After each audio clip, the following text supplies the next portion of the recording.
This is indeed Euronews' new format, 12 minutes with, and we're going to have 12 minutes with Christian Mickoski, Prime Minister of North Macedonia. Thank you for being here. Thank you for the invitation, of course. You are a very experienced candidate, if I may say. Now, the country submitted the application in March 2004. Practically, we started this journey more than 2 decades ago. 2 decades and a half, 25 years ago. 25 years ago, we signed that Stability and Association Agreement with the European Union. We've become a candidate country since 2005, together with Croatia. We received first positive report for starting negotiations in 2009, together with Croatia. And unfortunately, we are in the same place where we were 25 years ago, due to some artificial reasons. Not because of the Copenhagen criteria, not because of the fulfilling some objectives, but because of some artificial disputes, such are our national flag, our national name, our country name, change of constitution this, change of constitution that.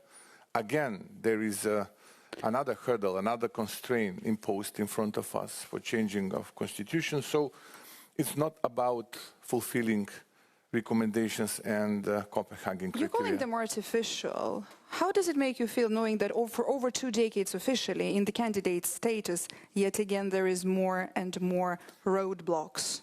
We do believe that our future is in European Union. We are a part of the European continent, and we do believe that integration of Western Balkans in EU means added value for EU itself, and this means reunification on a sort of way of European continent.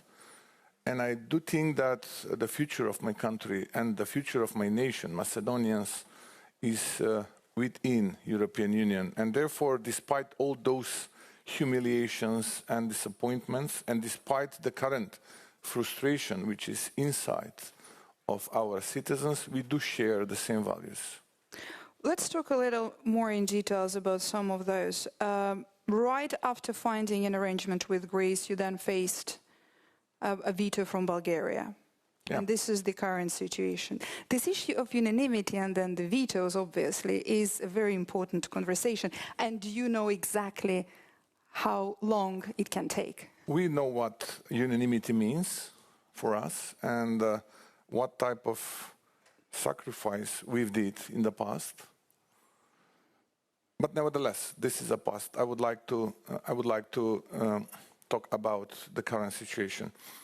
When there was a Prespa agreement on the table, and when this name issue was on the table, a lot of people from all over the world came into our capital in Skopje, trying to convince us that, look, you are the front runners in the region.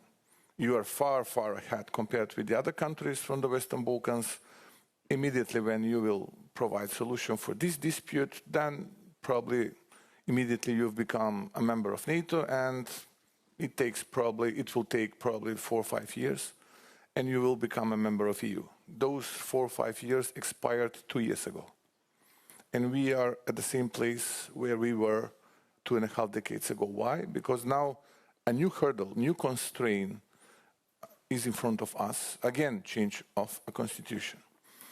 We need to add into the preamble of our constitution, which is a descriptive part of our constitution, a part of Bulgarian people which are living in our country. And according to the last census data, we are talking about a couple of hundred people. We are not talking about millions, we're not talking about hundreds of thousands of people. We're talking about literally a couple of hundred people, which declared during the last census that their mother tongue is Bulgarian language.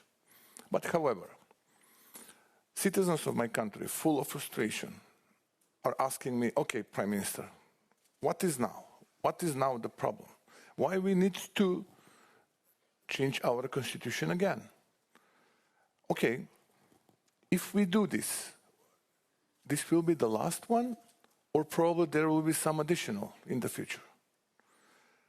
Why we need to bring a couple of hundred citizens of our country into our constitution? We're talking about violation of someone's human rights. Who we are politicians to judge whether someone's rights being violated or not?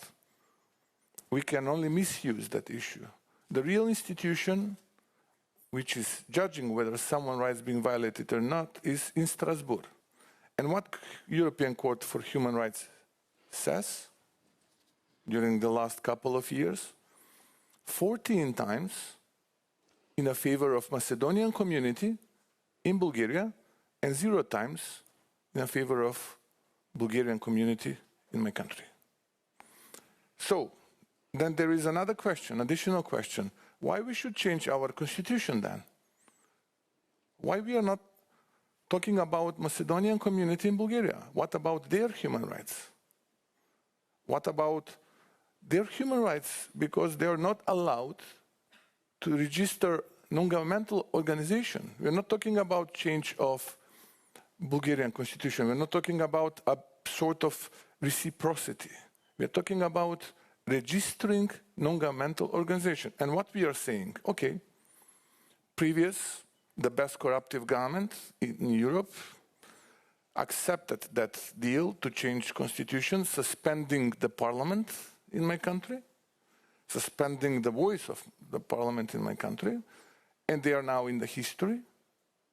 There is a new government, and this new government is saying, okay, those guys, those ladies and gentlemen accept it, but what about international law? What about resolution that is protecting human rights in the countries which are in the perimeter of European Union? How do you communicate that specifically with this community? How do you build this dialogue with them, trying to convince them probably, or explain it to them? You mean about Bulgarian community? They have all the rights. Our constitution is that-like. They have literally all the rights. Practically, they are a part of our institutions. But okay, again, I'm saying, okay, they are in, we are out. This is a bit of bullying, okay? We would like to see ourselves on the table in Brussels. And what is now the price? And whether this is the last price that we should pay. This is the real question. How do you see the other EU membership hopefuls, the candidate countries who are facing quite similar obstacles on their path? What would be some kind of piece of advice that you could share with your experience? Again, given that you had to overcome first one veto, then the second one veto, and then, as you said, who knows which one might come next? I can't remember similar case. Maybe in the past that was a dispute between Slovenia and Croatia. In the meantime... There is a certain veto happening now with the candidate countries, as we've heard with the president of Ukraine. No, I'm talking about the past. About the current situation, I'm not surprised. I'm not surprised that the similar situation will occur in the future. Because if someone is witnessing that this veto tool works, then we should apply the same recipe. Why not?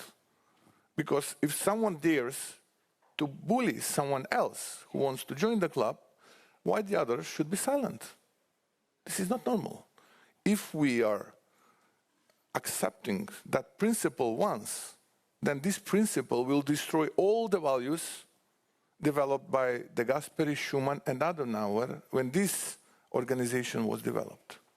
So, the European Union itself should ask themselves what we are doing. What we are doing with this unanimity. And is it according to the principles and values based on which we've been developed?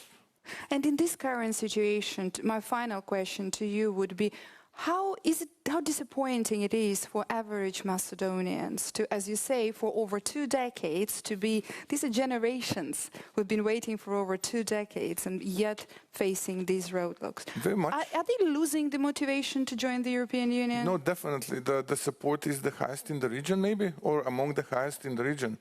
I'm working as a professor and teaching mechatronics.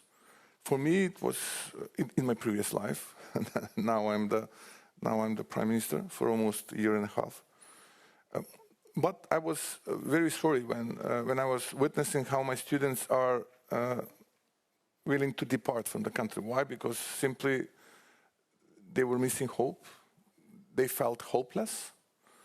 And most of them are living now in the European countries, in the EU countries. When I was elected as a prime minister, I said, okay, this is a hurdle. Probably there will be a lot of challenges in front of us until the very end.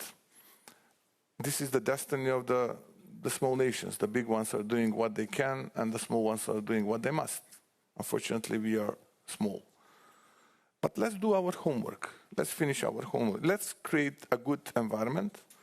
Let's bring back home youngsters, and let's develop something that will be good for them. And let's deliver homework that will impress EU. And maybe then someone from EU will say, enough is enough. Let's do something for them. Otherwise, this is damaging our values, and practically this does not have a future. And that's why I do believe that we need to finish our homework, and we are delivering since we were elected as a government. Thank you very much. We'll have to wrap it up here. Thank you for this experience and for sharing it with us here for the enlargement talks. That was 12 minutes with Prime Minister of North Macedonia, Mickoski. Thank you. Thank you for the invitation.